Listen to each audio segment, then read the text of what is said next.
start here. The red zone starts. Actually, the proper red zone is over Chateaubelair, you know.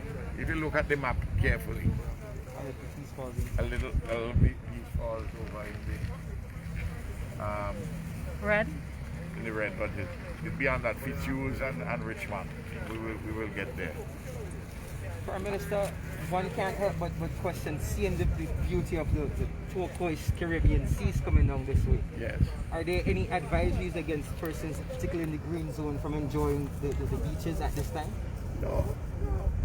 All you have to be very careful. In fact, with the beaches, you're more concerned about COVID. Because you're concerned about the volcano too. You just listen to the advisories, but there are people who go to the beaches. But down this side, naturally, it's very dangerous where the pyroclastic flows can come. So you can even reach areas in the green zone? No. Okay. The pyroclastic flows will come. No, I say down in the red zone. Right, okay. On the western side. Larrakai and Walibu. Do you have any idea of how many persons are still in this area? Most people still in Spring Village and Charles Village, as far as I know. A number of people have moved out. When we reach down Rosebank, we'll see how many move from Rosebank. But I wanted the Vincentian journalists know the place well. You ain't come down here much? Of course, I was here. Okay. It's pretty here? Good Lord. It make you want to come live St. Vincent here. Hopefully we're getting like an honorary citizenship. Unfortunately, we don't have honorary citizenship. The simplest way for you to get citizenship is to marry a Vincentian.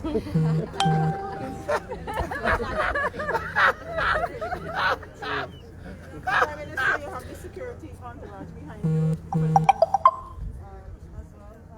Any word on how the prisoners are coping okay.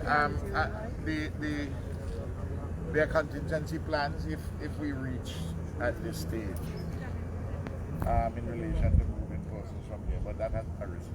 And the superintendent reported to me that the prisoners have been very cooperative in this matter. I've requested a list from the superintendent of prisons, persons with some minor offences and people who haven't paid a fine and might be there and so on, and we can release, and a couple of people inside for meeting and sponies and that kind of thing. Compassionate releases, that's what you're talking about? A few of them. So I'm trying to see if I can organize that for later this week to have a meeting of the Committee of Mercy. Do we have an idea of how many persons, like an average, we're talking about? There? Yes. It wouldn't be a significant number. I would say across the prison population of 400, might be 50, Okay. 40, you know, from the list which I did a rough cursory analysis. Okay. It should be a lot. On that note, The Committee of Mercy and these things is usually very conservative. on that note, PM, when the whole move towards medicinal marijuana started, there were many persons asking for a look to be taken at those persons whose offences were quote-unquote non-violent, who only marijuana. There is nobody in this, and I tell the lawyers them too when I hold something talk. I say, I want any one of you to tell me, you'd have heard me on this. Tell me who is in jail for a spliff or for the Montatonsis. They couldn't find anybody in jail because the fines which had been given in the recent times been relatively small for those things, even before we did the depenalization. I score the list from time to time, you know, so I know what I'm talking about. I get the list sent to me on a periodic basis so that I can see that's part of my responsibility. Minister National Security. How is security been going as a regional security? Pretty good, pretty good. We have good security. The spot which is a bother is that for the last 2 weeks since last of erupted, the first time on April the 9th, we have had 3 homicides, which is nature didn't kill anybody, but man killed man. Almost like a fulfillment of prophecy. Ouch. Looting, what about looting and other? Not really. The security situation has been good.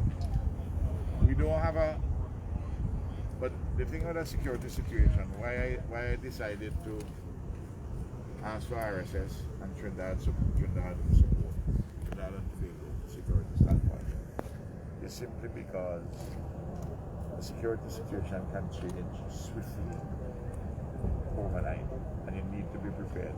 The history of natural disasters indicate that invariably, not all the time, but invariably, security challenges do arise. So in order to wait until they arise, to take a proactive position to address the issue. I'm a policeman, you know that. You know that. Prime Prime Minister, Minister, given the thousands of displaced persons, the loss of some homes and livelihoods, are you concerned that there might be a looming mental health crisis? There are psychosocial issues which have to be dealt with. And the Ministry of Health, I spoke to the Chief Medical Officer on Thursday, the last occasion, because I discussed the matter also with the people from UNICEF. And there's a good program which we have. I myself talked to a senior psychologist who had been seconded somewhere else on a particular program, and asked if she would go back temporarily to assist while she's doing what she has been assigned to. So there's remember, over the years, a lot of people don't know this. We have had in each of the primary schools and each of the secondary schools since I've been in office, I put counselors. So I have 61 primary school and 26 secondary schools. Then you have counselors inside of the medical services. Then you have churches for counselors. Some of those counselors are already in shelters, but doing things in addition to doing psychosocial support. We have them also in the Ministry of Social Development. So, but what the Ministry of Health has done is to kind of pull a whole program together, because though those issues haven't arisen sharply, you have the insight to know that the longer this goes, those issues will arise, because that has been the experience in other situations. So we're trying to head off all of those. So even this business, this is a massive effort, multidimensional. You mentioned security, you mentioned psychosocial issues. If you think even right now, let's just take food. You have approximately 7,000 people in shelters. That's 21,000 meals per day, breakfast, lunch, and dinner. Then you have 7,000 people registered, approximately in the homes. And then in addition to those, and I don't know the final number, but for families, I would think the boxes for families maybe as many as 5,000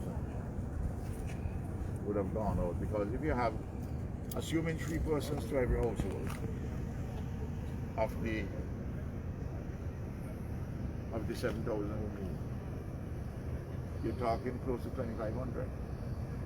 So the packages are done for about 2 weeks now. Prime Minister, And we do inside of social development, NEMO headquarters down at the central storage at Camden Park warehouse does. Then we have I'm talking about food to be cooked. Then you have Red Cross is doing individual charities here and there, in a little bit here. And then World Central Kitchen. They're doing now about 5,000 meals per day. A charity which we asked to come in. And they're doing that in people in homes. They're doing some particular meals to shelters too. And they have gone even in the orange zone to give in certain families, because some orange zone people, persons in the orange zone didn't leave. They figure that they represent such a danger to them and better they stay inside. Some left. That's the nature of the operation which you're having, 7,000 in the shelter, 7,000 in the private homes. Then in the orange zone, both sides, people have been receiving. It's a massive operation. So both massive. I mean, I don't think that people, so that when there's a little hiccup here and there, and when a keyboard warrior wants to go and deal with a little hiccup, I hear about it, because I don't go looking for it, because I don't want them think that to come to my head. But I hear about it. When as much as I have you, they don't have absolutely no relation to reality. Real people with real problems things are being addressed. That they're going to be hiccups. There's a lady who called me something last night late about some little problem somewhere. About 11 o'clock in the night. She called me. I listened to her. I said, I wish if you had called me and tell me that there's a problem. You're beginning to do a complaint. I said, every one of us is Nemo. She said, what do you mean? I said, when I took the bill to Parliament to set up Nemo, I didn't set it up for just a small group of people, I said, you voted for me, That's one of the things you voted for me to set up Nemo. And I set it up, involve all of us, everybody, especially at a time of natural disaster. You are Nemo, I am Nemo, everybody is Nemo. So I said to her, why don't you volunteer? Come from the pavilion and come in the middle and get involved. Prime Minister, I know that initially the troops from Trinidad and Tobago, they were deployed for 2 weeks. Given that you have police officers right now positioned at every shelter in the country, stretching your resources, are there any talks about having those troops stay longer? Well, when they were sent originally, the conversation between Stuart Young then and PM Rowley was that we could have for a prolonged period. I don't know whether they'll rotate, because that is the usual thing which happens with these things. Even when we send people, we send them and we rotate them, Send somebody for 2-3 weeks, then they come back. People have families too, they want to, they are officers. But is there a need right now for rotation? So do you need that presence to be maintained at this time? I would love us to keep a presence with because you don't know what security issues may arise.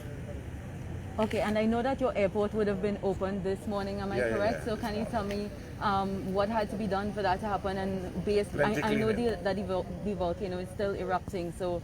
Plenty cleaning. And what will obviously happen,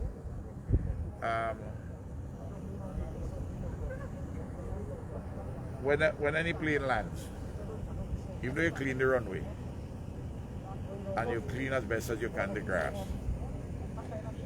when the jets them land, and you begin to have the amount of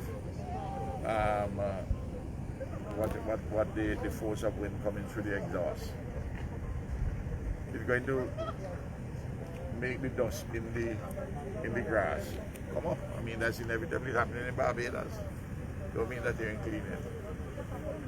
But I'm told that American is coming on the 5th, which is next week. Apparently they won't come in. I thought they were going to come today, but it's the 5th. By the way, there's a tank up here at Belial, a water tank, which has about 50,000 gallons. That's fed from Hermitage, and Hermitage is under operation. So Hermitage is all right. The water system is pretty much back. I just want to say this. The people in America who are listening to me, I can't stop you, but I will advise you, don't bother with sending the water. We got enough water in the Caribbean, and it's expensive business to send water. In fact, I would reiterate what I've been saying all the time. At this stage, it is better that you send money, because there are supplies in the supermarkets to be purchased. It's easier.